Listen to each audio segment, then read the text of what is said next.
많은 분들이 교리 교육을 부정할 때 쓰는 표현이 그겁니다. 왜 성경이 있는데 굳이 교리를 따로 만들어서 마치 그 인간이 명제화해서 하냐? 그러면 결국은 그거는 인간의 어떤 사고가 아니냐?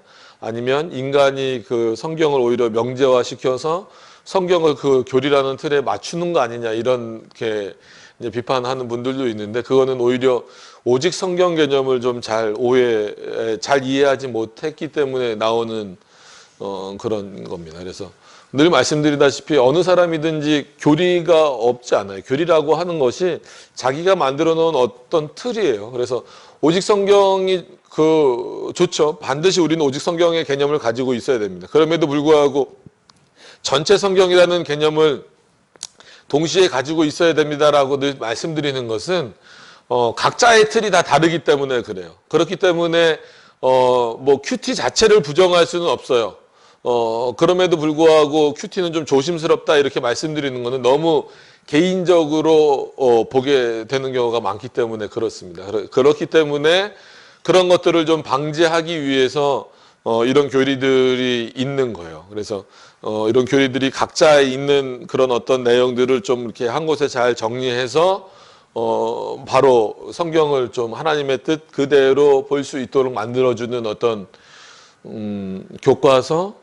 교과서라기보다도 참고서 역할을 하고 있는 겁니다. 분명히 이거는 인간의 글은 맞아요. 그럼에도 불구하고 우리가 성경은 계시라고 부른다면, 성령 하나님의 계시라고 부른다면 이 교리에는 분명히 성령 하나님의 조명하심이 있다라고 우리는 인정을 하고 있기 때문에, 그래서 이제 우리가 이제 교리를 함께 배워 나가는 겁니다. 그래서 왜냐하면 5계명 자체도 내 부모를 공경하라. 어떻게 보면 이것으로서 10계명에서는 그냥 끝나잖아요. 근데 그것을 해석해내는 방식이 물론 에베소서에 나오기는 하지만 이렇게 풍성하게 또 64문과 65문에 이어져서 나오기 때문에 이것을 단순히 그냥 뭐 해석 아니면 뭐 성경에 덧붙이는 것으로 이해를 하셔서는 안 된다라고 하는 겁니다. 그러면 이 내 부모를 공경하라는 그 개념을 가지고 얼마나 우리가 풍성하게 또 이 대사회에 적용을 하면서 또 우리가 어떻게 그런 인간관계 아니면 국가와의 관계 뭐 이런 모든 문제들, 또 교회에서도 그 어떤 질서 문제 이런 것들을 어떻게 풀어나갈 것인가에 대해서 이 5계명 안에 다 담아놓고 있다라고 하는 겁니다. 그런 부분들 이해하시면서 보셨으면 좋겠습니다. 그래서 지난 시간에 말씀을 드렸던 것을 한 번 더 언급을 해드리면, 내 부모를 공경하라. 그리하면 너희 하나님이 준 땅에서 내가 오래 살리라. 그래서 이제 에베소서 표현대로는 장수하리라 이런 표현이 나온다고 말씀을 드렸어요. 그래서 단순히 그것을 뭐 개인적인 장수 아니면 개인적인 풍요로만 끌고 가서는 안 된다라는 거예요. 그런 개념이 없다라는 건 아닙니다. 없지는 않는데 뭐 지난 시간에 말씀드린 것지만 열심히 효도하고 진짜 부모를 최선을 다해서 주 안에서 공경했음에도 불구하고 일찍 죽음을 맞이하게 되는 경우도 있고, 아니면 이 땅에서 진짜 풍성함을 누리지 못하는 경우도 있습니다. 그래서 심지어는 뭐 이제 부모보다도 앞서서, 그러니까 뭐 불효자여서가 아니라 정말 이렇게 부모를 잘 공경하고, 뭐 우리는 이제 주님 안에서 공경한다는 그 개념이니까 그 말씀대로 잘 공경하는 그 상황에서도 어떨 때는 뭐 실제로 부모보다 앞에 가는 경우도 있고 막 그런 경우가 생기니까, 이거를 문자적으로만 너무 이해하시면 그거에 상처받아서 교회 안 나오는 분들도 있어요. 실제로 저도 이제 많은 경험보다도 이제 여러 번 또 몇 번 보게 되고 또 그런 질문들을 많이 받고 이제 그렇습니다. 그렇기 때문에 오히려 거기서 이제 에베소서에서 말하는 장수라든지 이 십계명 자체 출애굽기에서 말하고 있는 하나님이 준 땅에서 내가 오래 살리라, 이것은 물론 내 생명도 그렇지만 계속해서 그 믿음이 유전되어져 가는, 연결되어져 가는 그런 어떤 과정으로서 보시는 게 중요하다라고 말씀을 드렸습니다. 이제 그런 차원에서 이것이 대사회적 관계로 연결되었을 때는 단순히 뭐 기독교 국가다 아니다 이런 것을 떠나서 그게 얼마만큼 하나님의 말씀이 또한 그러면 가정만 유지되는 것이 아니라 교회도 계속해서 이어져 내려가야 되고, 그래서 심지어 지난 시간에 말씀드릴 때 교회에서도 제가 없어도 됩니다라고 말한 이유는 하나님께서 반석툴립교회를 세워주신 것은 물론 뭐 제가 개척을 했다라는 개념도 있겠지만 하나님께서는 이 교회를 세우신 거예요. 여전히 교회 머리로서는 예수 그리스도가 계신 거고, 그럼 저는 이 반석툴립교회를 목회하다가 뭐 은퇴를 하거나 뭐 그렇게 되겠죠. 그러면 후임 목사님이 오면은 와서 이 하나님의 말씀을 그대로 잘 유지하면서 전하는 게 반석툴립교회가 하나님의 말씀대로 장수하는 교회가 되는 거고, 하나님이 허락하신 땅에서 유지가 된다라는 그런 개념이에요.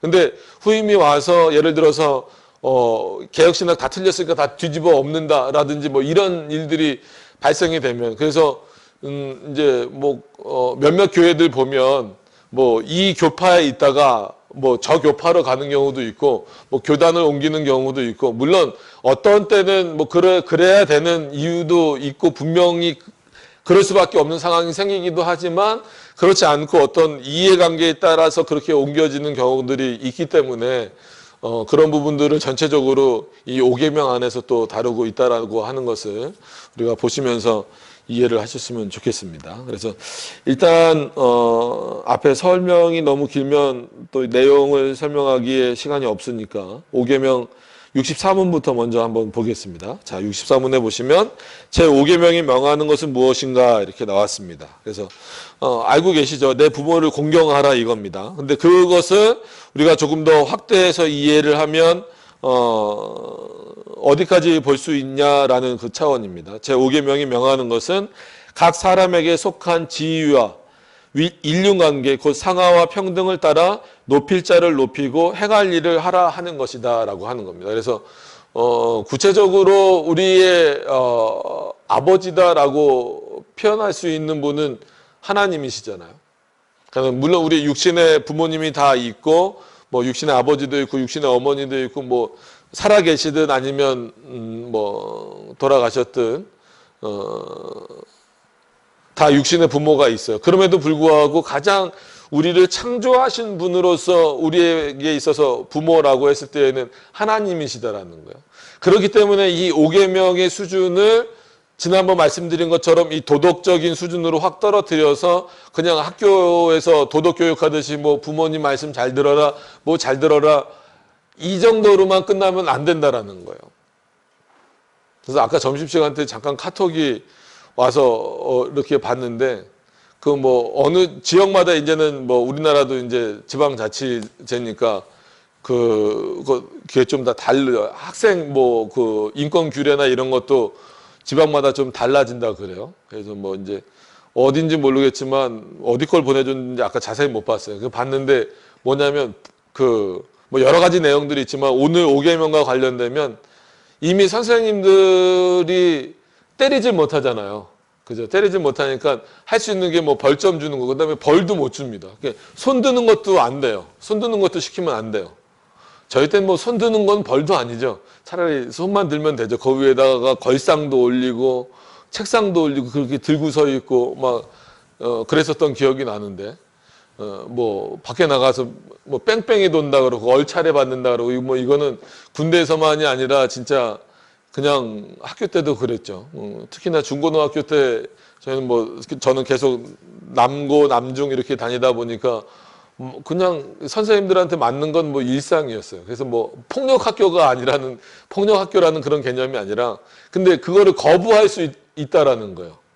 선생님이 혼내는 걸 거부할 수 있대요. 근데 하나 덧붙였어요.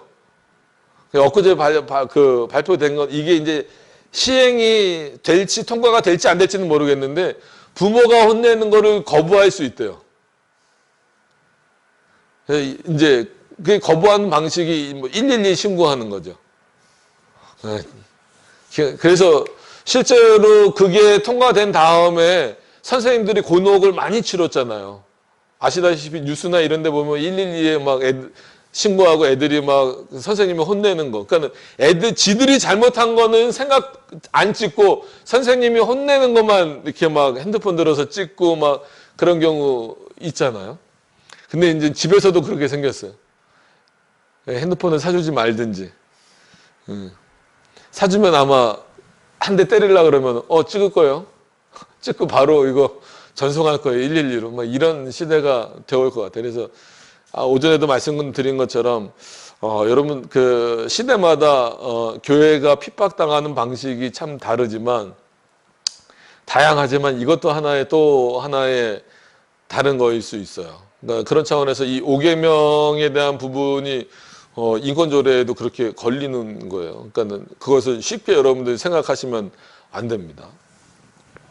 자, 왜냐하면 아까 말씀드린 것처럼 그렇게 우리는 도덕적 수준에서도 이미 점점 더 밑으로 내려가고 있는 상황인데 십계명에서 말하는 수준은 그 정도 수준이 아니라고 지난주에 말씀을 드렸습니다. 그러니까 더 높은 차원이요.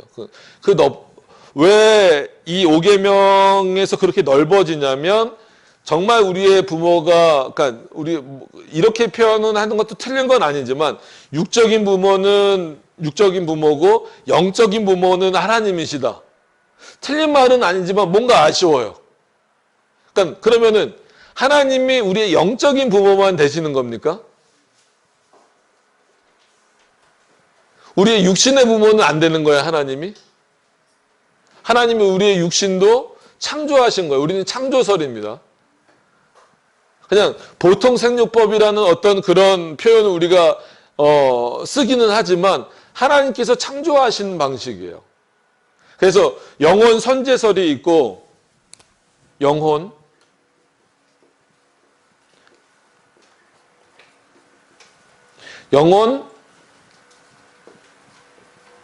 창조설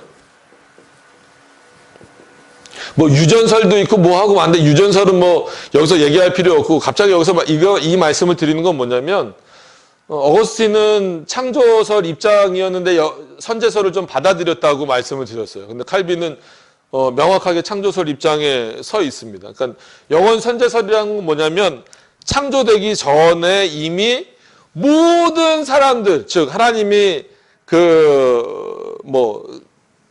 택하셨건 버리셨건, 즉 택자건 유기자건 그거랑 상관없이 태어날 모든 사람의 영혼을 어떤 장소에 이미 만들어 놓으셨다라는 거예요. 어떤 의미인지 아시겠죠? 그랬다가 보통 생육법이니까 그런 어떤 그 보통 생육법을 통해서 아이가 생겨날 때 그 영혼이 하나씩 이렇게 딱 온다는 개념이에요. 이게 영혼 선제설 개념이죠. 근데 어거스틴이 자기 그 제자랑 논쟁을 하면서 이거를 나중에 일부 인정을 하는데 왜 그랬는지 모르겠어요. 그 내용을 이제 보시면 알아요. 그 논쟁 내용도 있습니다. 근데 칼빈은 이제 그거는 잘못된 거고 이런 건 도저히 있을 수 없고 이런 보통 생육법을 통하여서 한마디로 수정이 되는 그 순간에 하나님이 창조하신다. 그때는 그렇게 자세하게 표현하진 않았지만 보통 생육법을 통해서 하나님이 그 영혼을 창조하신다라는 거죠. 근데 영혼이라는 표현을 썼다고 해서 우리의 육신을 제외시키는 건 아닙니다. 그러니까 그런 것들을 꼭 기억을 하셔야 되는 이유가 여기 있는 거예요. 그래서 영혼 창조설이라는 개념에서 영혼은 우리 아버지시다라고 하는 거예요. 그러면 우리가 부모를 공경한다라는 데 있어서 물론 십계명 자체는 그렇게까지 표현되어 있지는 않지만 에베소서에 보면 주 안에서 공경하라는 그것이 왜 붙었냐면 바로 하나님이 우리의 창조자이시고 그분이 우리의 아버지가 되시기 때문에 그렇다라고 말씀을 드렸어요. 그렇기 때문에 하나님, 예를 들어서 부모의 말씀에 순종하라는 것은 부모가 예를 들어서 이렇게 하라 저렇게 해라, 아니면 어린아이는 예를 들어서 어른이 누군지 모르잖아요. 그러면 부모님이 가르쳐 준단 말이에요. 자, 누구니까 인사해라. 그러면은 인사해야 되잖아요. 내가 몰라도. 그러니까 나름대로 지난 시간에 말씀드린 것처럼 저도 장손이라 그랬어요. 좀 홀대받고 있지만 장손입니다. 그래서 예전에 이제 제가 성제 많았을 때부터 그 전에는 기억이 잘 안 나요. 몇 개 제가 고추장 독에 빠졌던 것만 기억이 나고, 잘 기억이 안 나는데 성제 나이 때 정도는 기억이 나요. 그러면 이렇게 시골에 가면 그 아버지가 데리고 동네를 한 바퀴 이렇게 도시는 거예요. 그러니까는 시골에 가면 다 그 한 가족들이니까. 그럼 여기 가면은 누구네 집이다, 뭐 할아버지의 무슨 뭐 어떤 집에 몇 대손에 뭐다. 그러면 그냥 뭔지도 모르고 가서 그냥 인사하는 거예요. 절하고 오고, 그러니까 죽은 분이 아니라 살아계신 분한테 절하고 오고, 그러면 거기서 뭐 사탕을 주든지 엿을 주든지, 그 옛날에 눈깔 사탕이라고 막 이따만한 거 있었어요. 그런 거 주든지, 그러면 그냥 그거 받아갖고 오고, 뭐 식혜 한 잔 먹고, 그러면은 집에, 이제 시골 집에 가는 게 아니라 또 어디로 또 가야 된대요. 근데 난 몰라요. 그냥 계속 따라다니는 거예요. 여기 가면 또, 여기 또 무슨 뭐 또 어느 집이다라고 해서 또 뭐 무슨 큰할아버지의 뭐 어떻고 저쩌고 뭐 또 모르고, 저기 가면 또 뭐 어디가 저쩌고 저쩌고, 그래서 쭉 이렇게 한 바퀴 돌면 난 모르지만 거기 가서 부모님이, 아버지가 시키니까 인사하고 예의를 갖추고 그러고 이제 오는 거예요. 제가 왜 이런 말씀을 드리냐면, 그러면 하나님이, 그러니까 육신의 아버지가, 우리는 잘 몰라도 육신의 아버지도 우리에게 요구를 했을 때 우리는 그거를 들으면서, 아, 이분이 그분이구나. 난 모르지만, 아, 내가 만나면 인사해야 되는 분이구나. 공경해야 되는 분이구나. 이거를 아는 거잖아요. 근데 그거는 왜 그래요? 나랑 직접적인 관계가 없더라도 부모님하고 관계가 있기 때문에 그렇다라는 거예요. 그러니까 이거를 그러면 우리의 영적인 아버지인 하나님에게 뭐 하나님에게 적용시키는 게 아니라 하나님으로부터 이해를 한다면, 그러면은 하나님께서는 이 세상을 창조하셨을 때 단순히 인간관계를 뭐 부부관계 아니면 그 다음에 부모와 자식 관계로만 두시지 않았단 말이에요. 모든 대사회적 관계가 인간관계 안에서 얽혀 있지만 하나님과 연결이 안 된 게 있습니까? 없습니까? 없어요. 그런 차원에서 없어요. 교회 안에서도 하나님과 연결이 안 된 게 없습니다. 저도 하나님과 연결이 돼 있고 여러분들도 하나님과 연결이 돼 있어요. 그 하나님과 연결이 돼 있는 상태에서 교회 안에서 또 다른 질서들이 세워져 나가는 거예요. 그거를 이제 뭐 교회 가면 뭐 직분론도 나오고 뭐 이렇게 하겠죠. 그러면 꼭 기독교 국가만 아니더라도, 아니면 성경에서도 그렇고 모든 뭐 왕들, 지금으로 말하면 뭐 예를 들어서 대통령들 아니면 지위를 가진 사람들은 그 권위는 누구로부터 온다고 우리는 믿고 있는 거예요. 하나님으로부터 온다라는 거예요.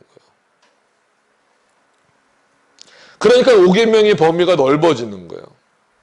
단순히 그냥 교권이 무너졌다. 예전에는 뭐 선생님의 그림자도 밟지 않는다. 이런 차원에서 그냥 인간을 높이는 차원이 아니라, 가르치는 교사, 선생이라고 하는 그 권위도 누가 부여해 주셨다라는 거예요? 하나님이 부여해 주셨다라는 거예요. 그런 차원에서 그를 공경하는 거예요. 그러니까 우리가 선생님을 공경하고, 우리가 뭐 예를 들어서 그 친척들을 뭐 공경하고, 그 다음에 뭐 사회의 지위에 있는 사람들에게 뭐 복종할 건 복종하고 순종할 건 순종해야 되는 이유는 그 사람 때문, 그 사람이 갖고 있는 위치가 있기 때문이기도 하고, 법이 있기 때문에, 그러니까는 뭐 세상 법도 있기 때문이기도 하지만, 더 중요한 것은 그 권위가 어디로부터 왔는지를 우리는 알아야 되기 때문에 그래요. 하나님으로부터 왔기 때문에 그렇습니다.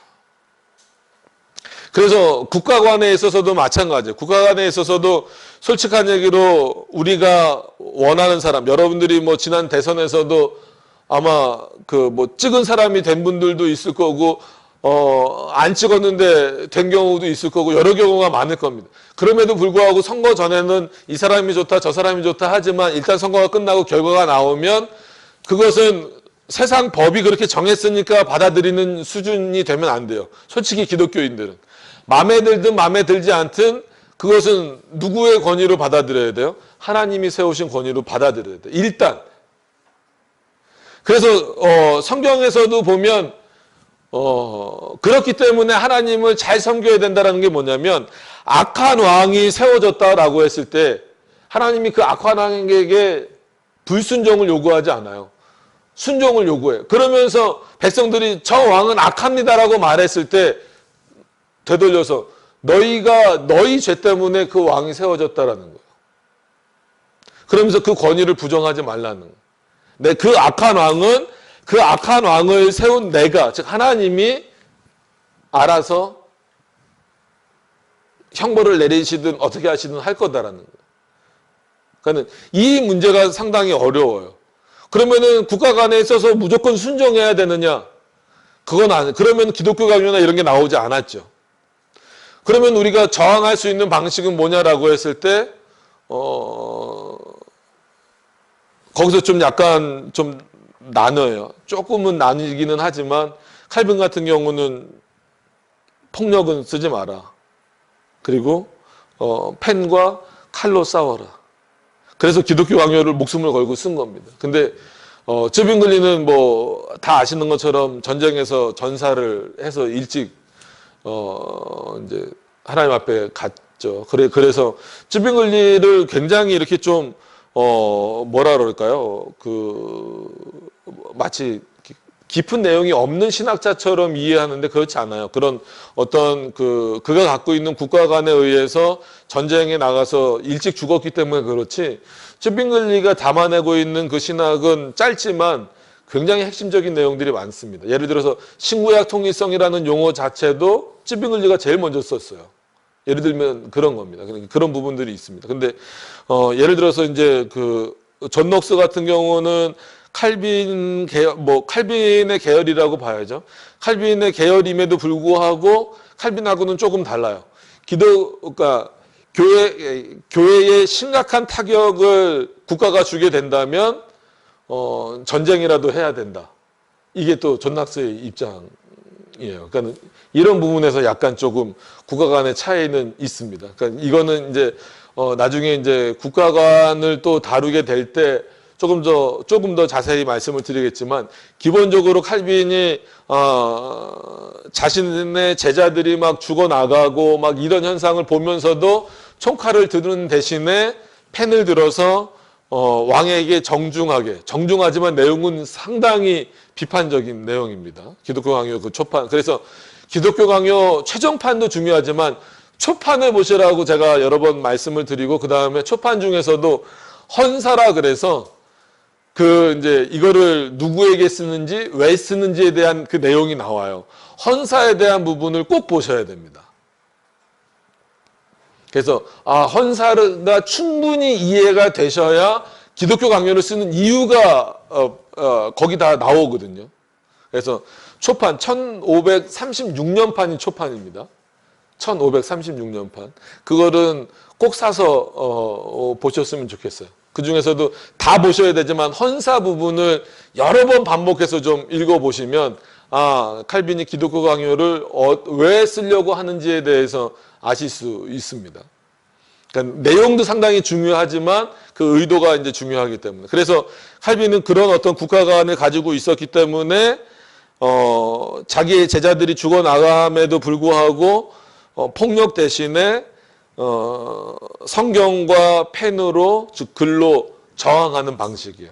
그래서 거룩한 분리주의라는 어떤 그 표현을 써내면서 결국 천주교의 핍박이나 아니면 그때는 국가 전체가 또 천주교회가 장악하고 있을 때였으니까 그런 국가적 핍박을 견뎌내는 어떤 그런 모습이 있었어요. 그러니까 그거는 이제 거기 가서 이제 약간씩 차이가 있다라는 것만 말씀을 드립니다. 오늘 5계명에서 그거를 다 말씀드릴 수는 없습니다. 그럼에도 불구하고 이런 말씀을 드린 이유는 분명히 쯔빙글리든, 그러니까 국가 간에서 약간씩 차이는 나지만 기본적으로 쯔빙글리든 칼빈이든 아니면 존 녹스든 이게 대표적인 또 그런 교회관을 정리한, 그리고 국가관을 정리한 인물이기 때문에 그래요.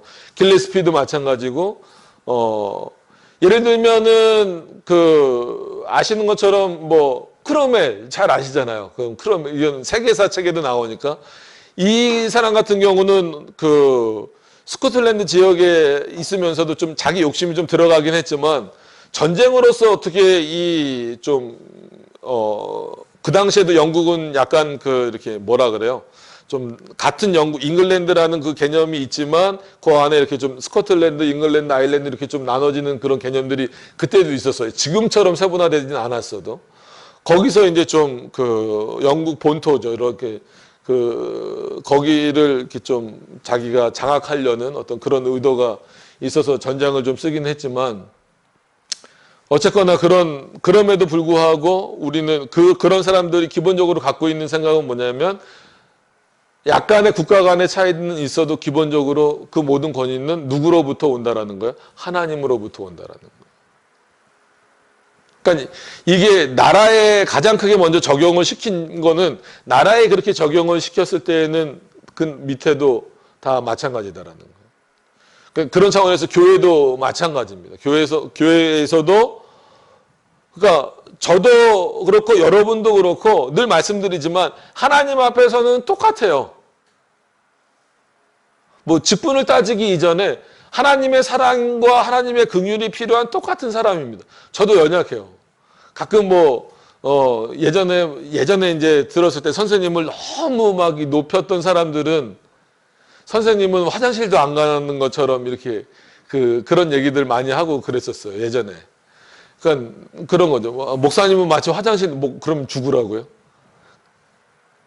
그러니까 그렇진 않다라는 거예요. 그럼에도 불구하고 또 교회의 질서에 따라서 그 직분이 나눠져 있잖아요.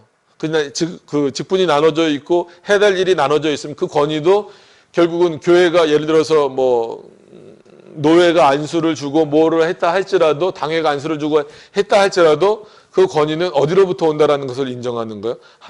하나님으로부터 왔다라고 인정을 하는 거예요. 그래서 목사가 잘못을 저질렀다라고 하면은 물론 노회나 총회 이렇게 상소도 하고 뭐도 할 수 있지만 오히려 하나님에게 맡기는 게 가장 성경적인 방식일 수 있어요. 그러니까 가장 기본이 그렇다라는 거예요. 그러니까 나머지 어떤 교회법들을 사용하는 것 그거는 일단 나중 문제고 가장 그럼 기초적인 어떤 그런 의미는 뭐냐라고 했을 때에는 하나님이 그런 권위를 주신 거다. 그래서 교회 안에는 뭐가 있는 거예요? 권징이 있는 거예요. 권징.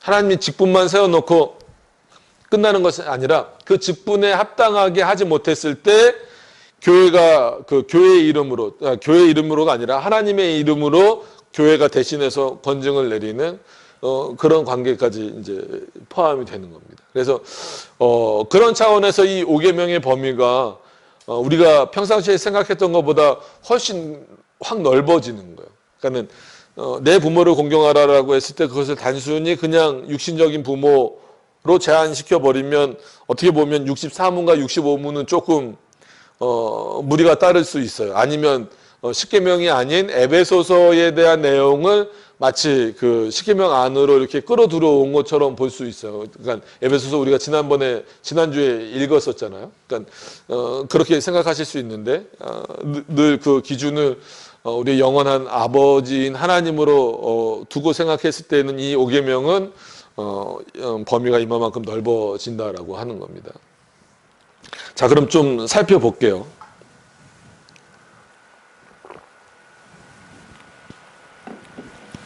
그래서 제 5계명이 명하는 것은 각 사람이라 그랬어요. 그러니까는 여기서 각 사람이라는 그 의미 자체가 뭐겠어요? 그는 시대가 다르고 상황이 다르고 한마디로 여러 가지 그 환경들이 다른 모든 사람들을 다 포함한다라는 거예요. 각 사람에게 그 속한 지위가 교회에서도 있잖아요. 밖에서도 있잖아요. 그러니까 이게 어려운 게 뭐냐면요. 교회론에서 많이 다루는 문제긴 하지만 한국교회, 외국은 그런 거에 오히려 쿨하대요. 저도 들은 얘기입니다. 외국교회 나가서 직접 보진 않았으니까. 쿨한데, 한인교회나 우리나라의 교회들은 다르대요. 예를 들어서, 교회에서 집사님이고, 그러니까 교회에서 장로님이고 집사님인데,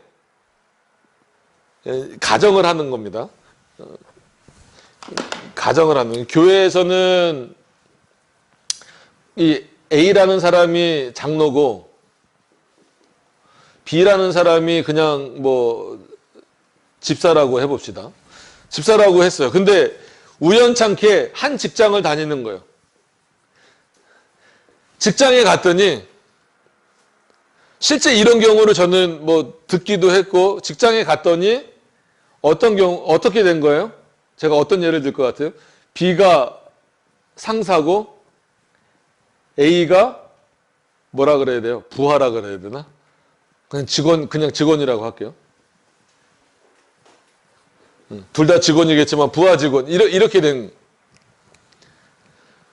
이런 관계면 근데 예를 들다 보니까 잘못 들었는데 거꾸로 되는 경우가 많아요. 그러니까는 이렇게 있다가 이렇게 있다가 이분이 여기를 이제 전도한 거죠.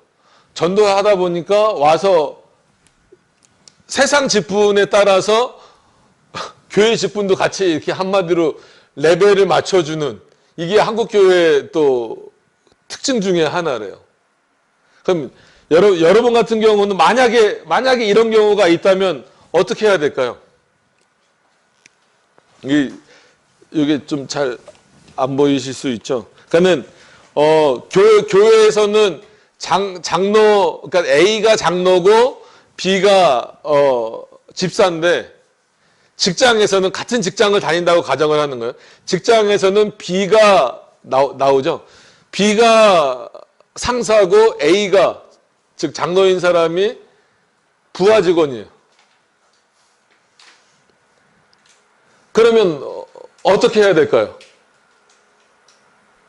말은 쉽죠. 아니 구별하면 되지 않습니까? 직장에서는 직장의 그 계급에 따라서 지위에 따라서 B가 상사 역할을 하고 A가 즉 집사가 상사 역할을 하고 장로가 직원 역할을 하면 되지 않습니까? 그리고 교회에 와서는 A가 장로의 역할을 하고 B가 집사의 역할을 하면 되지 않습니까? 그럼 다른 곳에서 만났을 때 교회 일도 아니고 직장 일도 아닌 개인적으로 만났을 때는 그때는 나이로 갈 겁니까? 아니면 키로 갈 겁니까?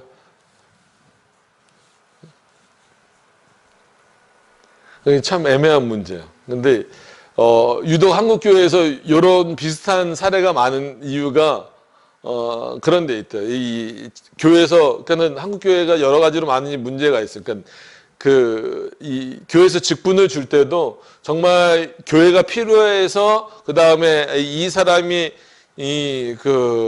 얼마나 그 신앙생활을 열심히 하고 또 뭐 무흡이라는 표현을 많이 쓰잖아요. 한문이지만 한마디로 흠 없이 이렇게 잘 그 성경에서 말하는 특히나 디모데서에 나오는 그런 어떤 그 집사의 자격에 합당한가 이런 것들을 잘 판단해서 주는 경우보다는 오히려 직장과 연결이 돼 있는 경우에는 그냥 빨리 이렇게 그 성도 한 명을 잃게 하지 않기 위해서 같이 이렇게 직분을 동일한 직분을 준다든지 아니면 이거를 역전시켜서 거꾸로 같은 뭐 예를 들어서 뭐 집사였다 그러면 이 상사를 먼저 장로를 주는 뭐 이런 경우도 있대요. 그러니까 왜 이런 예들을 들어드리냐면 이게 지금 단순히 그냥 인간관계에서 이 5계명을 이해하는 수준에 머물러 있기 때문에 그런 거예요. 그러니까 하나님이 그 직분을 주신다는 그 개념 자체가 없이 그냥 밖에서는 적인데 그래서 우리나라에도 그런 예 있잖아요. 들어보신 예 있나요? 그 초창기에 기독교 들어왔을 때 한마디로 양반은 안 믿었어요. 그 집 종이 먼저 믿었다는 거예요. 먼저 믿었대요.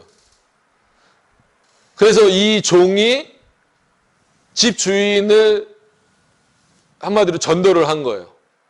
그러니까 교회를 가서 보니까 이 종은 뭐가 되어 있는 거예요? 집사라는 직분을 집사인가 장로인가 하여튼가 되어 있는 거예요. 근데 한마디로 난 이 사람 주인이야 하고 갔는데 교회 가니까 다 이 사람한테 뭐라고 부르는 거예요? 뭐 집사님 아니면 장로님 이렇게 부르는데 자기는 가면 뭐예요? 그냥 평신도잖아요. 그죠? 그러니까 그 목사님이나 뭐 선교사님이었나 뭐 그걸 어떻게 해결할까 하다가 나온 지 얼마 되지도 않아서 집사를 주려고 했는데, 그건 아주, 이거는 많이 알려진 예요. 집사를 주려고 했는데 이분이 거절을 했대요. 내가 왜 받냐. 난 집에서는 이 사람의 상전이지만 교회에서는 저 사람이 나보다 먼저 믿었으니까 난 교회에서는 저 사람을 존중하겠다. 그래서 아주 한마디로 훌륭한 양반이면서도 훌륭한 정신을 갖고 있는 거죠. 근데 대부분 한국에서는 문화 자체가 이런 문화가 이어져 오다 보니까 그러지 않고 거꾸로 먼저, 아니 내가 이 사람을 부리는 사람인데 이 사람이 먼저 교회 나왔다고, 내가 교회 왔다고 이 사람한테 먼저 마치 상사처럼 무슨 님자 붙여줘가고 존댓말 써가면서 이렇게 해줘야 되냐고 이렇게 하는 경우가 많았어요. 근데 그랬을 때 단호하게 본인이 못 끊으면 교회에서라도 교회는 그렇지 않습니다라고 끊어줘야 되는데 한국 교회는 그런 걸 못 끊는 경우가 많아요. 그래서 그러면은 나온 지 얼마 안 됐지만 같이 그냥 집사 주자. 저 성도 떨어지면 안 되니까 그냥 집사 주자. 마치 성도를 위한 것처럼 해버렸지만 결국은 교회 질서를 다 무너뜨려 버리는 거예요. 그래서 결국은 사회의 내용을 다 따라가 버리게 만드는. 그러니까 이런 예들을 제가 드린 이유도 여기 있는 거예요. 이렇게 혼동하면 안 되는 거예요. 오늘 말씀에 보면 소리문답 63문에도 보면 제5계명이 명하는 것은 각 사람이 속한 지위와 인륜관계, 곧 상하와 평등을 따라, 그러니까 그 위치에 따라서 하면 되는데 억지로 그거를 맞추려고 하는 게 문제라는 거예요.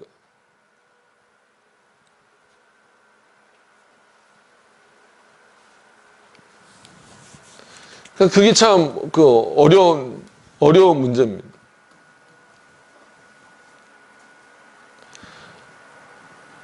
목사님들 사이에서도 안수 이렇게 딱 받고 나면 한마디로 기수 정해지듯이 이렇게 순서가 좀 정해져요. 쭉 이렇게 정해지는데 그건 어쩔 수 없이 이렇게 안수 받은 순서대로 쭉 정해지는 건 당연한 건데, 예를 들어서 노회에서 발언을 하거나 하려면 가끔 이제 어른 목사님들이 목사 안수 받은 지 얼마나 됐는데 벌써부터 이렇게 하시는 경우가 있어요. 그럼 마치 노회장, 총회장 목사님들 더 뛰어난 것처럼 노회장 목사님 얘기했으니까 이걸로 끝이다라고 마치 우리나라는 그런 게 문제인 것 같아요. 오히려 그 지위를 부여받았으면 그 지위에 따라 합당하게 그 일을 자기가 충분히 잘 감당하고 그 위에 있는 사람은 그 위에 있는 대로 그것을 존경받을 만한 그 일을 하면 되는 거고, 밑에 있는 사람은 열심히 진짜 주인을 섬기듯이 상사를 섬기듯이 이렇게 섬기면 되는 거예요. 근데 그런 부분이 없어지는 거예요. 그게 파괴되는 게 그게 좋은 게 아닙니다. 그러니까 교회에서도 세상에서도 직분을 파기하고 그래서 뭐도 없애고 부장도 없애고 팀장도 없애고 다 같은 직원이다. 그럼 잘 될 것 같죠? 안 그래요. 여러분들 다 직장 생활 해보시고 다 경험을 하셨으니까 알겠지만 결코 그렇게 되는 거 아닙니다. 군대에서도 만약에 계급 없어지면은 누가 명령을 내리고 누가 하겠어요? 요즘에는 훈련소에서도 반말 못 쓰고 다 존댓말 쓴다며. 앞으로 가십시오. 니나 가라. 그게 군대입니까? 그죠? 보이스카웃이지. 전쟁 났을 때 앞으로 가! 그러면 니가 가! 그럴 거 아니에요. 어떻게 군대를 그렇게 만들어놨는지 모르겠죠. 걱정스럽습니다. 한마디로 그런 표현, 명령에 살고 명령에 죽는다. 그거는 거기에 규율이면 그걸 따라가면 되는 거예요. 그러니까 교회에서도 그거 갖고 싸우잖아요. 장로가 높아요, 목사가 높아요. 장로는 장로가 높다 그럴 거고, 목사는 목사가 높다 그럴 거고. 다 각자 그 위치에 있는 거예요. 서로 존중하는 위치에 있는 거예요. 우리는 이장로 제도이기 때문에. 다스리는 측면과 가르치는 측면에서 목사에게 그 권위가 부여됐기 때문에 그걸 하는 것 뿐이지. 근데 그걸 막 다 틀로서 정해버리고 세상에서도 그렇게 만들어버리니까. 그러니까 요즘에는 어떤 교회는 아예 그 직분도 안 주잖아요. 그러면서 우리 교회는 평신도가 움직이는 교회라고. 전 그런 목사님들한테 좀 되묻고 싶은 게, 그 평신도가 움직이는 교회 얼핏 보면 되게 좋은데 전문성이 없기도 하고, 그러면 본인도 그러면은 목사 딱지를 딱 띄고 이렇게 평신도로 가든지. 그러면서 우리 교회는 부교육자 필요 없다는 거예요. 그럼 자기는 목사가 됐는데 자기 후배들 앞길은 다 막아버리는 꼴이 돼버리잖아요. 그러니까 이런 부분들이 우리가 생각하지 못한 부분에서 많이 발생이 돼요. 그 대한민국에서 대한민국 입장이니까 뭐 지난 대통령 탄핵 문제도 그렇고 지금 대통령 문제도 그렇고 어떤 존중함이 없어요.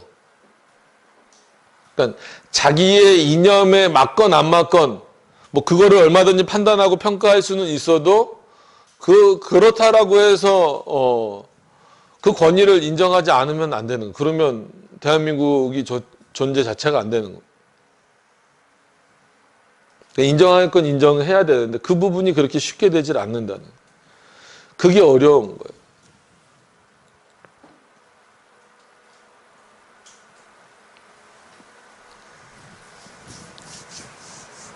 그래서 그 속한 지위와 또 인륜관계도 상당히 중요한데 요즘에는 뭐 가족도 다 막 파괴되는 현상이잖아요.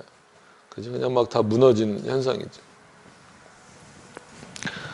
곧 상하와 분명히 상하를 뒀어요. 그래서 바울이 오히려 종에 대한 부분들을 그냥 넘어가는 경우도 있어요. 물론 그렇다고 해서 지금 그래야 된다는 건 아니지만 그 당시에 그 내용도 그냥 인정하는 부분들이 있어요. 그리고 또 평등의 문제에 있어서도 마찬가지죠. 남녀 차별이라든지 아니면 거꾸로 역차별이 되는 이런 부분이라든지 뭐 그런 부분들에 있어서 우리가 교회가 생각해야 될 부분들이 많이 있습니다. 그러니까 이거를 가지고 또 평등의 문제를 가지고 또 예를 들어서 뭐 여성 안수라든지 이런 문제로 또 이제 파고들면 그것 또한 문제가 되는 거고. 지금이 어느 시대인데 뭐 이런 식으로 나오면서 여자도 목사할 수 있지 이렇게 나오면 또 안 되는 거고.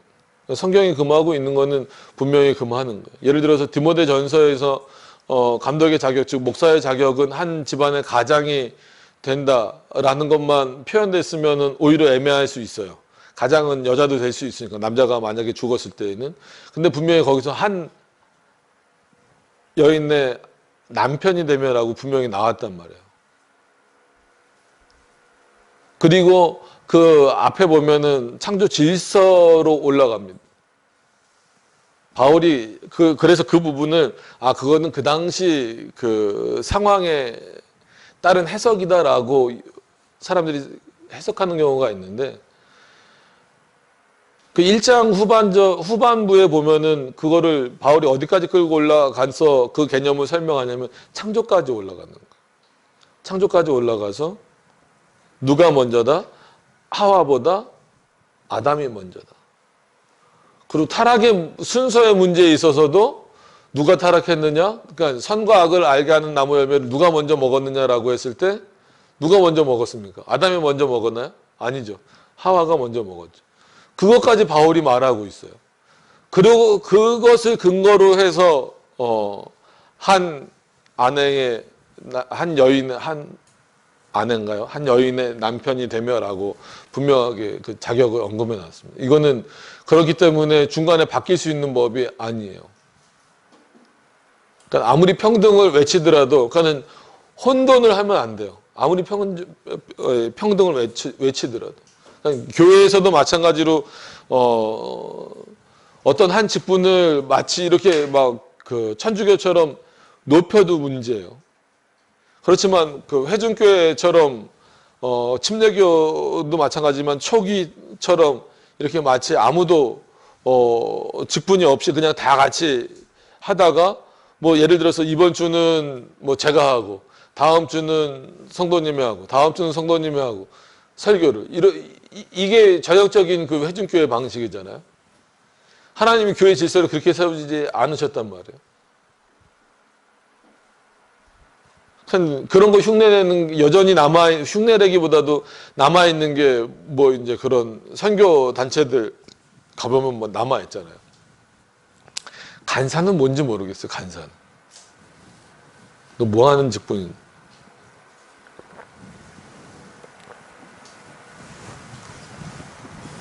그래서 제가 잘 아는 목사님 중에 한 분도 CCC 간사 출신인데 말장난이죠. 연세가 좀 있으세요. 아, 내가 CCC 간사할 때는 참 간사했다고. 그래서 맨 처음 무슨 말인가 했는데 그게 웃으라고 한 얘기인데 아무도 안 웃었어요. 지금처럼. 나중에 생각해보면 아, 그게 그 얘기였구나.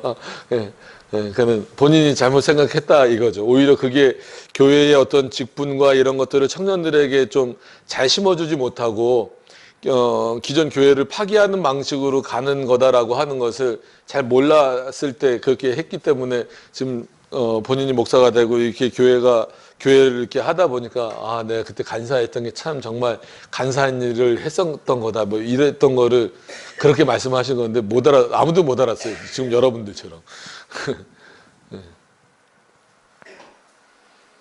그러니까 이게 우리가 그 5계명을 생각할 때 이마만큼 범위가 넓어요.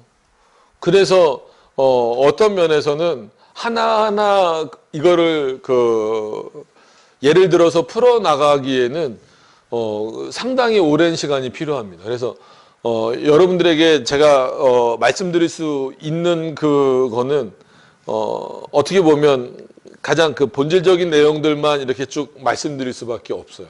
그러니까 그 중에 핵심이 뭐냐면 모든 권위는 누구로부터 온다? 하나님으로부터 온다라는 거예요.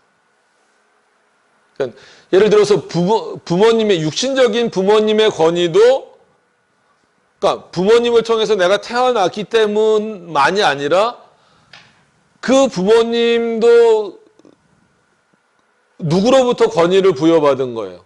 하나님으로부터 권위를 부여받았다라는 거예요. 우리는 거기까지 사고를 끌고 올라갈 수 있어야 됩니다. 그 사고가 오해되면 안 돼요. 그렇기 때문에 주 안에서 공경할 수 있는 그 근거가 더 분명하게 생기는 거고. 근데 여러분들은 어떻게 하시면 높일 자를 높이고 행할 일을 하라. 그러니까 이런 부분들이 좀 어려운 거죠. 행할 일을 하라. 높일 자를 높이는 건 그래 알겠어요.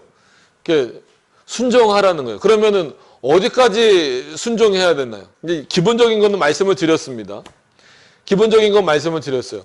모든 권위는 하나님으로부터 오는 거예요. 그러니까 교회에 있는 권위든 아니면 세상의 권위든.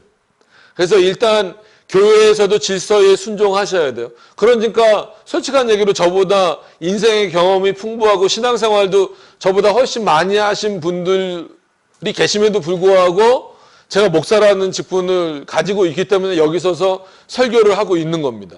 하나님 앞에서는 똑같은데 저나 여러분들이나 똑같아요. 전 뭐 여러분들하고 달라질 생각이 전혀 없어요. 근데 자꾸 막 목사님을 신처럼 여기려고 하면 스스로도 그렇게 되면 안 되고 성도님들도 목사를 신처럼 여기려고 하면 안 돼요. 그럴 때는 목사가 빨리 얘기해 줘야 돼요. 그렇지 않고 그냥 침묵하는 것도 어떻게 보면 암묵적 동의라 그러죠. 암묵적 동의를 하는 거예요. 나는 신이 아니다라는 걸 알려줘야 돼요. 빨리. 그래서 저는 식사할 때 맨날 저는 신이 아니다는 거 맨날 알려드리잖아요. 밥도 혼자 2공기 먹고 막 먹다 흘리고 막 네? 칠칠 맞게 막 여기 먹다 튀기고 똑같다라는 거예요. 신처럼 어디 딴 데 가서 밥 먹고 그러지 않잖아요. 아무리 교회가 커져도 그러지 않을 거니까 걱정하지 마십시오. 여러분들이랑 같은 반찬 먹고 같은 밥 먹고 그럴 겁니다. 근데 조금만 뭐 성도수가 많아지거나 조금만 커지면 딴 데 가서 이렇게 먹고 뭐 이런 경우도 많아요. 그렇게 높이는 게 아닙니다. 그래서 언젠가 말씀을 드렸는지 몰라도 네덜란드 개혁교회 같은 경우는 보면 이렇게 단상이 높이 있어요. 강대상이죠. 강대상이 이렇게 높이 있어요. 그거는 하나님의 말씀을 전하는 권위를 높이는 거예요.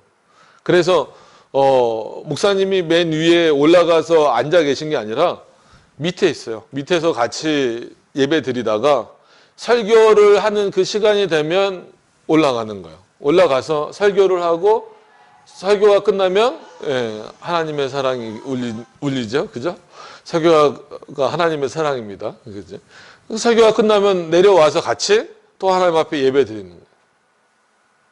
그러니까 그런 이게 꼭 옳다 이런 개념보다도 그 목사가 있는 그 의미가 뭐냐면 말씀을 전하기 위한 권위가 있다라는 그 권위로서 그 목사가 존재하는 거지. 그 외의 것을 해버리면 솔직한 얘기로 우리가 그래서 로마 가톨릭을 비판하면서도 거꾸로 로마 가톨릭에서 너희는 안 그러냐라고 했을 때 참 말하기 어려운 경우가 많아요.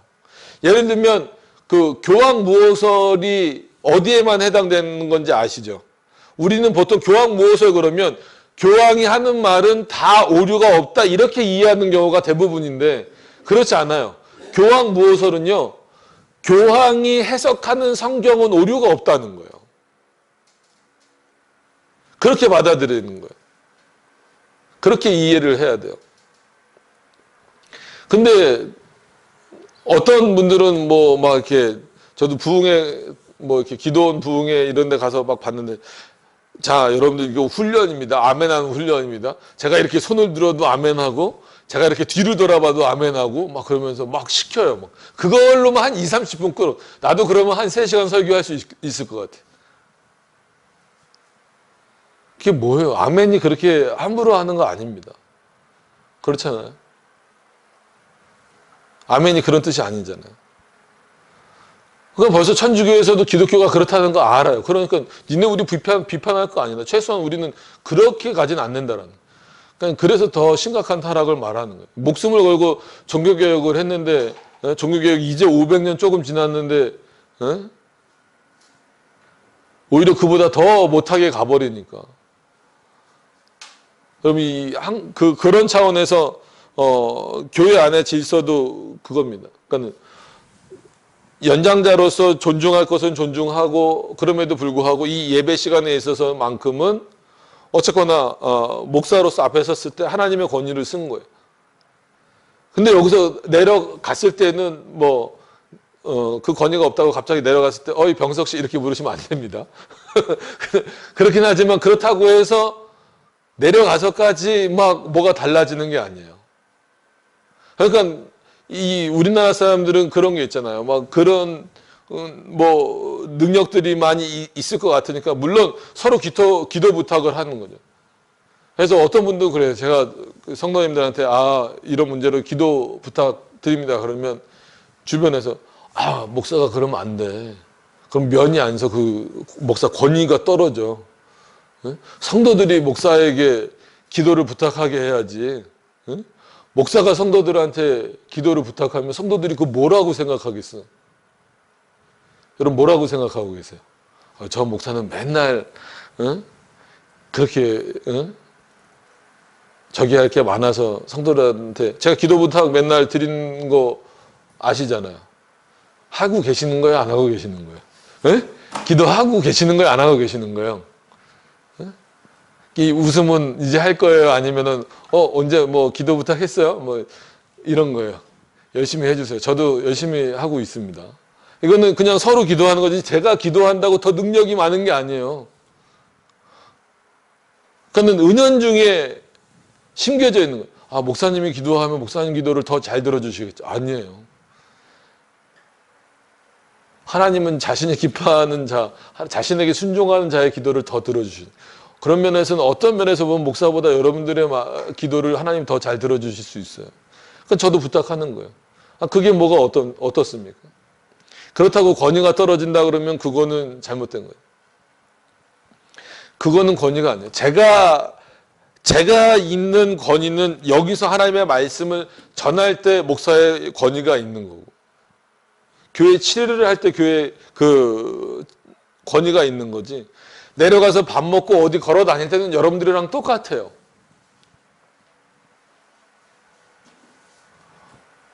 그래서 이런 말은 잘 뱉어야 되지만 나중에 언젠가는 제가 설거지도 한번 할 겁니다. 나중엔 언젠가는요. 다음 주에 갑자기 목사님 지난주 약속 지키셔야죠 이러면은 곤란합니다. 나중에 언젠가는 설거지 할 거예요. 약속 지킬 겁니다. 예. 그러니까 왜 못하냐는 거예요. 참 그게 좀 전 아이러니하고 안타까운 거예요. 그럼 권위가 떨어집니까? 아니에요. 그러니까 세상에서도 마찬가지죠. 그러니까 이런 말씀을 드리는 이유가 그 권위가 하나님으로부터 왔기 때문에 사람에게 인정받는 것도 물론 중요하지만 사람에게 그 권위를 너무 요구하는 것 자체가 어떻게 보면 거꾸로 하나님의 권위를 거스리는 경우가 많다라는 거예요. 그럴 필요가 없어요. 그러니까 세상에서도 마찬가지, 국가와 관련된 것도 마찬가지입니다. 그러니까 군중 심리에 휩싸여서 여러분들 안 다니셨으면 좋겠어요.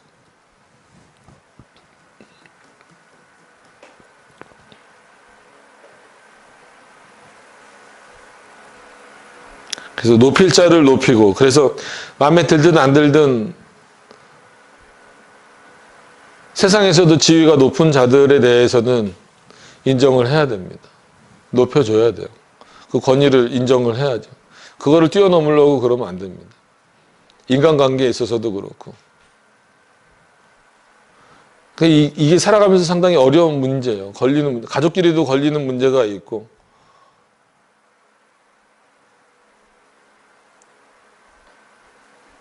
직장에서도 마찬가지고, 나라에서도 마찬가지고.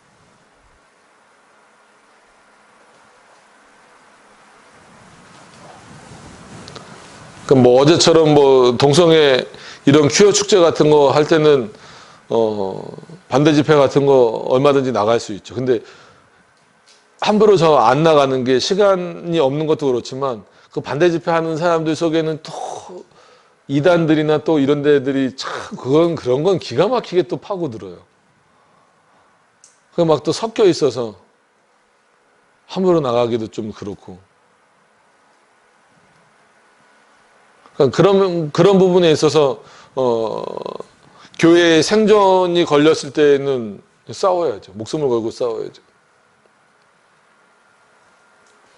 그때는 진짜 뭐 전쟁까지는 아니더라도 피를 흘릴 각오를 하고 목숨을 내놓고 그때는 싸워야 될 때가 있을 거예요. 그럼에도 불구하고 그 권위는 인정하라는 거예요. 그래서 칼빈의 기독교 강요에서도 보면 어떻게 보면 자신의 제자들을 죽인 그 왕을 향하여서 아주 공손하게, 아주 이렇게 그 정중하게 그 글을 쓰는 모습을 보면 그 칼빈의 속이 얼마나 화가 나고 탔겠어요. 그럼에도 불구하고 정중하게 글을 쓰면서 그 왕이 그렇게 분별력, 그러면서 내용은 굉장히 날카로워. 왕이 그렇게 분별력이 없으면 안 됩니다. 지금 당신이 그렇게 그때는 뭐 로마 가톨릭이라기보다도 그냥 교황주의자들이라고 했죠. 교황주의자들에게 휩쓸려서 한 나라의 왕이 그런 식으로 행동하면 안 됩니다. 오히려 하나님을 바르게 믿는 그 복음주의자들 그런 식으로 죽여버려서는 안 됩니다. 라고 점점 헌사부터 아주 그 맨 처음에 아주 정중하게 글을 시작했지만 헌사부터 강하게 좀 왕을 좀 비판하는 내용이에요. 결국 그것 때문에 쫓겨나긴 했지만 그것도 목숨을 걸고 쓰는 거죠. 그러니까 우리나라도 말을 못해서 그렇지 너무나 이 이해관계가 뭐 분단국가라고 하긴 하지만 이해관계가 막 섞여 있는 상태잖아요.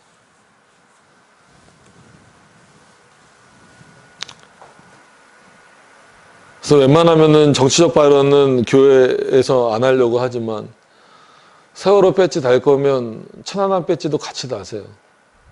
아니면 둘 다 달지 말든지.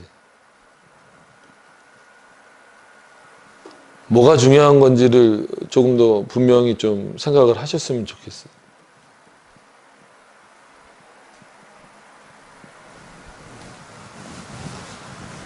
그 누가 아는 분이 그 천안함 그거 스티커를 주더라고요. 그래서 어디다 붙일까 지금 생각 중에 있습니다.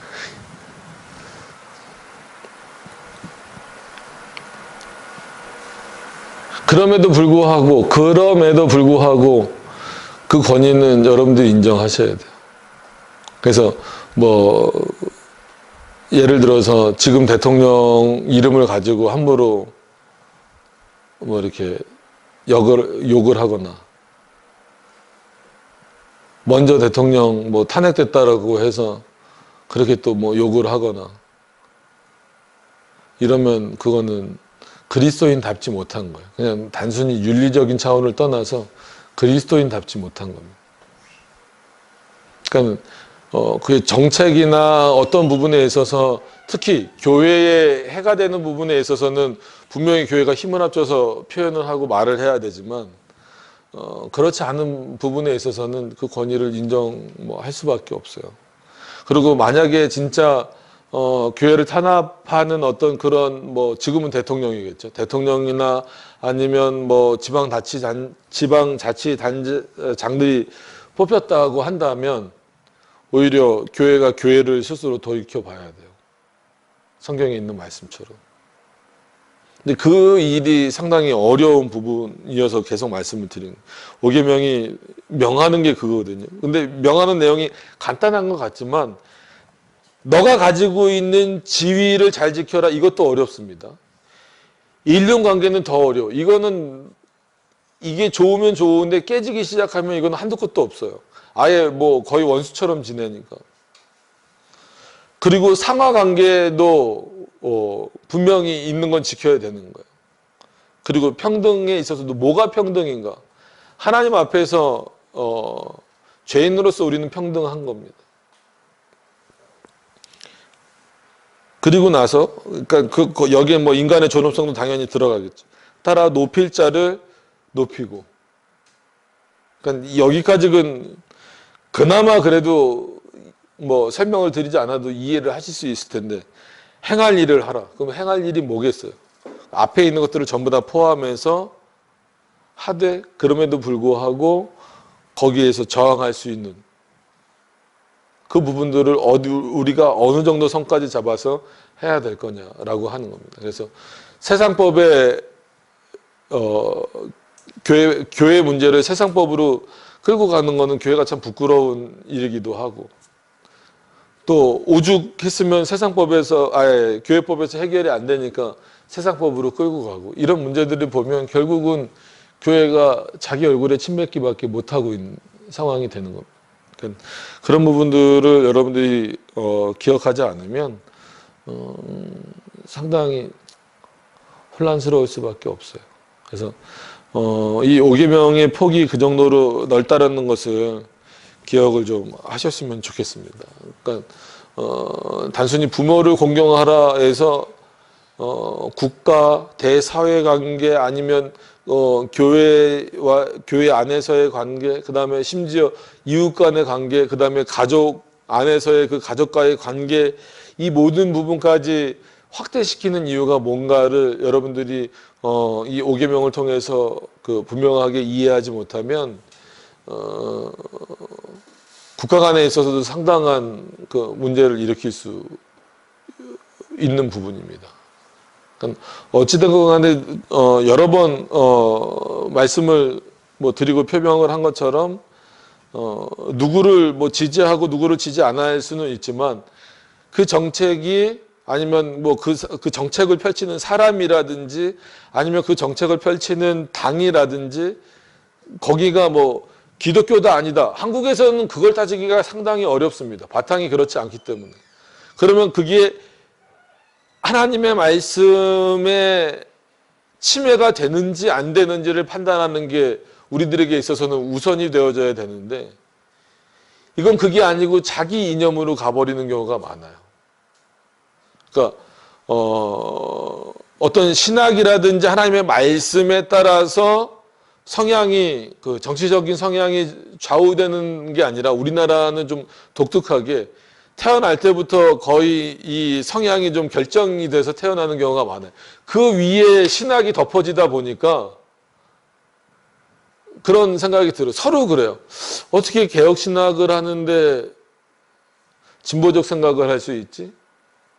또 다른 편에서는 어떻게 개혁신학을 하는데 보수적 사고를 할 수 있지? 그러니까 이런 얘기를 서로 하게 되는 거는 우리나라의 그 독특함이 있기 때문에 그래요.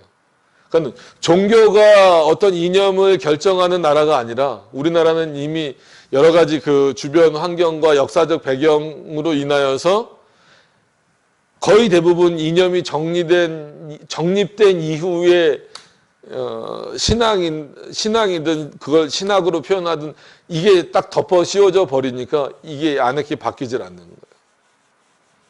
참 어렵습니다. 이런 차원에서 상당히 어렵습니다. 그래서 말씀드리는 게 선거가 다가올 때마다 뭐 그런 비슷한 말씀을 드리지만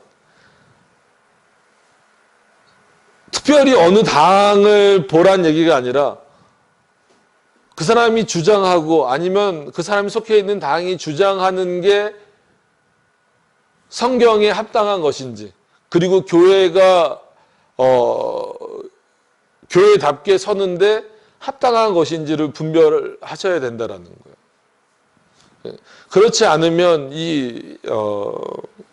오히려 우리들의 우리가 뽑는 거잖아요. 우리들의 투표로 인하여서 교회에 심각한 타격을 줄 수 있는 그런 어떤 결정들이 나는 결과물들을 우리 스스로가 얻게 되는 경우가 많아요. 뭐 예를 들면 어저께 뭐 반복적으로 말씀드려서 죄송하지만 퀴어 축제 같은 경우도 그렇게 반대하면서 솔직한 얘기로 좀 다 물어보고 싶어요. 반대 집회 나온 사람들 중에 그거를 허락해 준 시장 찍은 사람 양심껏 들어가야죠. 그럼 집에.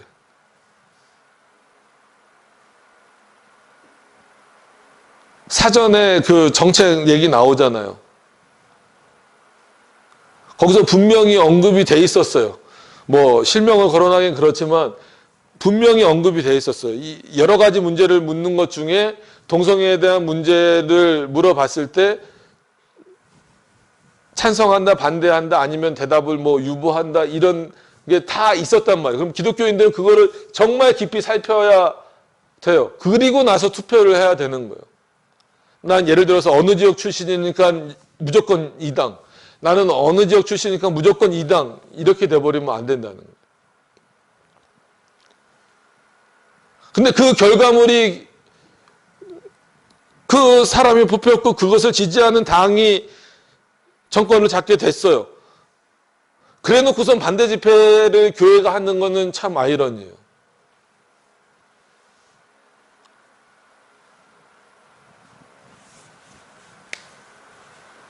그래서 어떤 면에서는 성경을 통해서 이 국가관을 정립할 수 있는 내용들을 잘 교육하지 않으면 상당히 혼란스러움을 겪을 수 있습니다. 그러니까 이런 문제들이 여러분들이 5계명에서 한번 깊이 생각해 보셔야 돼요. 심각한 문제입니다. 그래서 65문은 그냥 읽고 넘어갈게요. 시간이 많이 지나갔으니까. 5계명이 금하는 것은 각 사람에게 왜냐하면 그 반대기 때문에 그래요. 그 속한 지위와 인륜관계를 따라 마땅히 높일 것을 안 하고 행할 일을 하게 하지 아니하는 것이나 막는 것.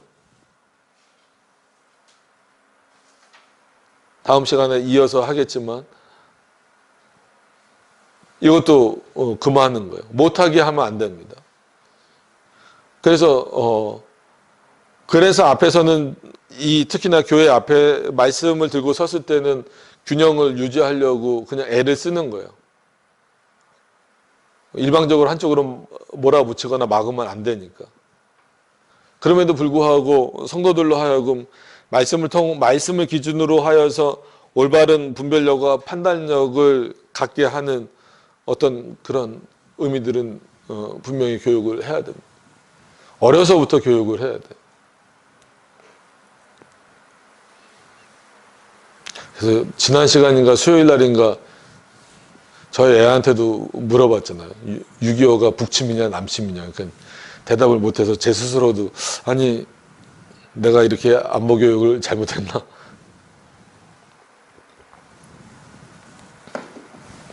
그런 생각이 번쩍 들었어요.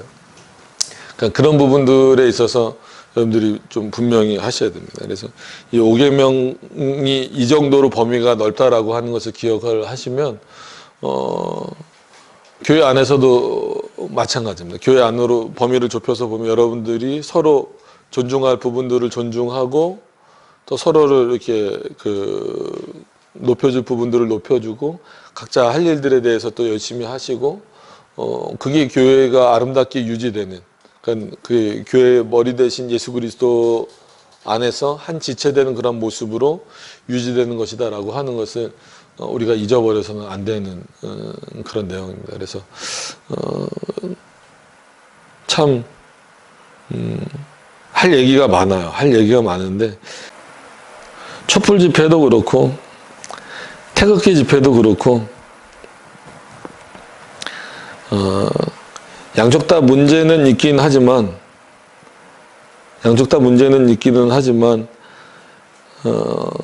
촛불 집회는 그게 거의 뭐 군중 심리나 아니면 그런 분위기에 휩쓸린 거고 태극기 집회는 뭐 반대라기보다도 그 안에 자꾸 아까 말한 대로 이단들이 의외로 많이 파고 들어오더라고요. 그걸 자꾸. 그래서 그게 좀 걱정스러운 거고. 그래서 그리스도인들이 그럼 이런 상황에서 왜냐하면 지금 대한민국이 상당히 경제만 위기라고 하는 에스겔서처럼 기근이 되는 것만 위기처럼 여겨지는 경우가 많은데 그보다 이 정책이나 이런 면에서 상당히 위기입니다. 대한민국은. 그러니까 뭐 사회주의화 된다, 공산주의화 된다라고 하는 게 어떻게 보면 순식간이거든요. 그래서 이것도 기사가 나서 본 얘기지만 유치원 문제 터졌을 때도 물론 뭐 몇몇 유치원들은 실제로 그랬겠죠. 근데 나라가 그 유치원들을 샀대요. 그래서 그러면은 뭐 그 체계를 뭐 일반 분들은 잘 모르시니까 나라가 사면은 그게 이제 국립 유치원이 되는 거잖아요. 하여튼 사립에서 공립 유치원이 되는 거잖아요. 그러면 공립 유치원은 임용고시라는 걸 봐야 돼요. 또 동일하게 선생님이 되는. 그걸 안 보면 아무리 본인이 유아교육과를 나오고 뭐 1급 정교사 자격증을 가지고 있어도 못 들어갑니다. 그래서 인수된 곳에 선생님들 800명이 해고가 됐어요. 그러니까 법을 고치지 않는 이상 그 선생님들은 못 들어갑니다. 거기. 왜냐하면 사립하고 공립하고는 완전히 운영하는 체계가 다르니까. 그러니까 국가가 모든 거를 관리하겠다. 여러분 그게 좋은 것 같지만 그게 가장 핵심적으로 사회주의적인 방식입니다. 그래서 한동안 교회 세금 내는 문제 때문에 그 말이 많았어요. 물론 이제 큰 교회에서 자꾸 좀 문제를 일으키고 뭐 이중장부 쓰고 막 이렇기 때문에 뭐 어떤 목사님은 뭐 퇴직금만 뭐 몇백억 뭐 몇십억 이렇게 가져가니까 그랬을 수도 있지만 어떻게 보면 마치 면세유처럼 면세가 되듯이 교회나 이런 것은 뭔가 이익을 발생하는 그런 곳이 아니기 때문에 국가로부터는 정교분리 원칙에 따라서 전혀 그거와는 상관없이 움직이는 건데 지금 교회가 교회에다가 세금을 걷겠다라고 하는 것은 어떤 의미에서 보면 교회 사찰과 똑같은 거거든요. 그런 개념에서 많은 분들이 반대를 했던 겁니다. 세금 교회 나와봤자 얼마나 세금 나오고 우리 교회는 세금 얼마 나올 것 같아요? 다 신고해야 됩니다. 이제는 우리 교회는 도와줘야 돼요. 안 나와요. 예, 진짜 안 나요. 영원이에요. 영원 이렇게 딱 찍혀서 나와요. 영원. 종이값도 아까 그건 메일로나 보내든지 종이 우편값이 더 들긴 영원입니다. 소득신고하라 그래서 소득신고가 어디 있어요? 영원 신고했더니 그랬더니 저한테 뭐 날라왔는지 아세요? 근로장려금 타래요. 근데 노동자입니까? 그래서 그거나 저거나 신청해서 근로장려금이나 탈까? 준다는데 되면은 뭐 한 달에 50만 원인가 한 번에 50만 원인가 주잖아요. 타볼까? 그러니까는 이런 게 참 안타까운 거예요. 지금 부분에 있어서. 그래서 아까 말씀드린 대로 개혁신학을 하면서 진보적인 사고를 갖고 있는 분들은 한국에서 독특한 상황이에요. 왜냐하면 우리가 막 그렇게 트럼프 욕하고 뭐하고 그래도 절대 용납 안 하는 게 무슬림하고 동성애하고 이거 허락 안 하잖아요. 어떤 면에서는 아직 하나님이 그래도 미국을 사랑하시는 것 같아요. 대한민국은 좀 한번 당해봐라 라고 때리시는 것 같은 느낌이 들고 이렇게 두드러 맞고 있는데도 정신을 못 차리는 모습을 보면 안타깝죠. 그래서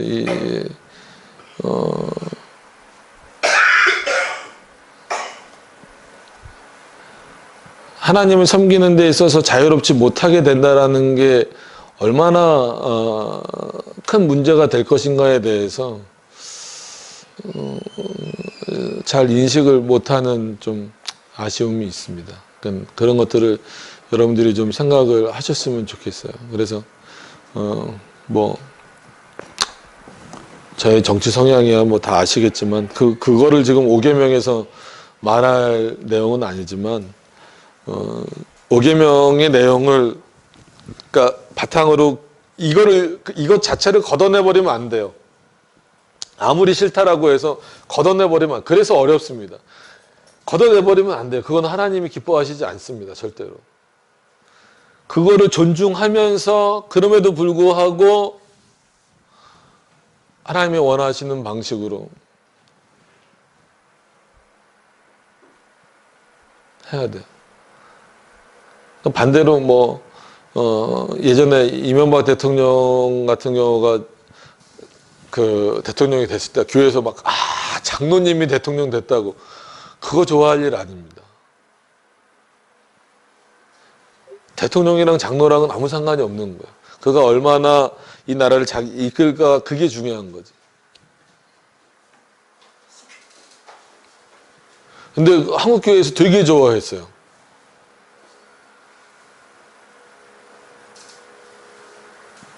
그거랑 무슨 상관이 있습니까?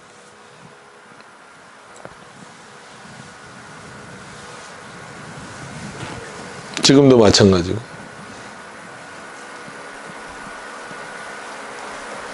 얼마 전에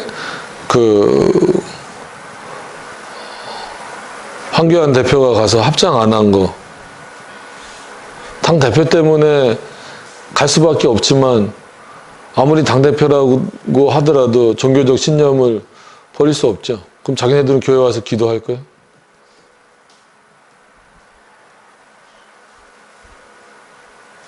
그런 부분들을 여러분들이 좀 우리가 좀 이렇게 좀 생각을 해야 되는데 그걸 못해요.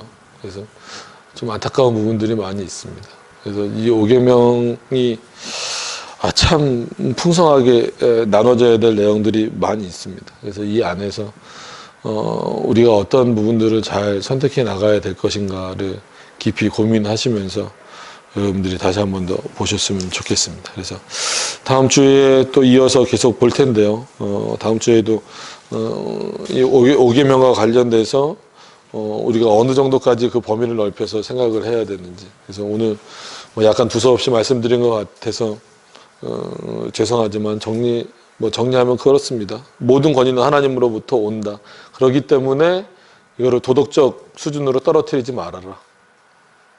높일 자를 높이고 공경할 자를 공경하는 것은 당연하다. 그럼에도 불구하고 저항 정신은 분명히 가지고 있어라. 그 저항 정신은 어디에 해당되는 거냐면 교회의 존폐의 그 문제입니다. 그런 문제가 있을 때에는 분명히 그게 실제 정권이라 할지라도 맞서 싸울 수 있는 그게 그리스도인의 모습. 그때는 뒤로 물러나면 안 되는 겁니다. 그때는 목숨을 걸고 싸워야 된다라고 하는 것을 기억을 하시는. 그게 오히려 우리가 행할 일에 해당한다라는. 그것을 오히려 막는 것이 잘못된 거고 잘못된 길로 가도록 인도하는 게 문제입니다. 기도하도록 하겠습니다.